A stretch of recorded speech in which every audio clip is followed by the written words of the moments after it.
To szkoła inna niż wszystkie. Tu nie wyniki są najważniejsze, bo kiedy szczęśliwe dzieciństwo przerywa choroba, nauka staje się namiastką normalnego życia. Przynajmniej jest co robić, niż ciągle leżeć.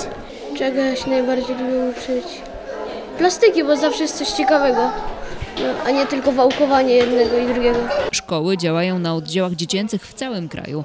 Nauka jest tu dobrowolna i dostosowana do możliwości psychofizycznych pacjentów. Mamy dwie grupy zawodowe w takiej szkole, czyli tak zwany biały personel, czyli lekarze, którzy mają cel wyleczenia i nauczycieli, którzy chcą w pierwszej kolejności umniejszyć traumę przebywania dziecka w szpitalu. To praca nie dla każdego nauczyciela. Tym, że my musimy wziąć pod uwagę to, że jest to uczeń chory, czyli on może się borykać z różnym stanem psychicznym, prawda? Ja muszę się zawsze do tego dostosować. Nie mogę sobie czasem zrealizować tego, co zaplanowałam. Przychodzę na zajęcia, zaplanowałam zupełnie coś innego i okazuje się, że uczeń dzisiaj się tak źle czuje, że ja muszę kompletnie zmienić swoje działanie. Równie trudne jest nauczanie w szkołach przy ośrodkach zdrowia psychicznego.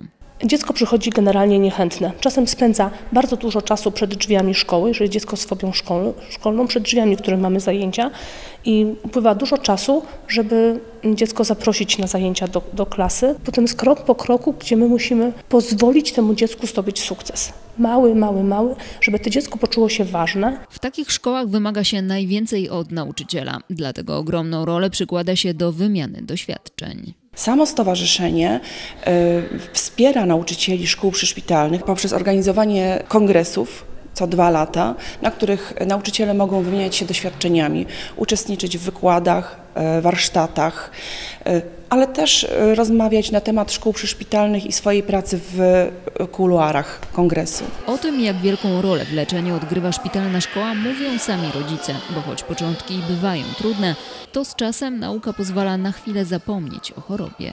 Początki nie były proste, bo wydawało mu się, że skoro ma łóżko tutaj z pościelą i ma wenflon założony, no to go od wszystkiego go to zwalnia. Natomiast teraz już jest to dla niego zupełnie naturalne. Wręcz czeka na to, żeby ta normalność do niego weszła do szpitala również.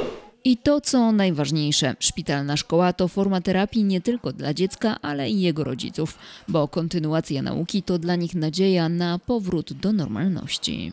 Uważamy, że nie należy zwalniać dzieci z obowiązku szkolnego, natomiast bardzo dobrze wpływa to na terapię ich i rodziców, bo daje im poczucie, że jest szansa na wyleczenie, bo po co się uczyć, skoro nie będą wyleczone, a jeżeli one się muszą uczyć i są od nich wstawiane w stosunku do nich różne wymagania, to znaczy, że to całe życie i to, co się dzieje, ma sens.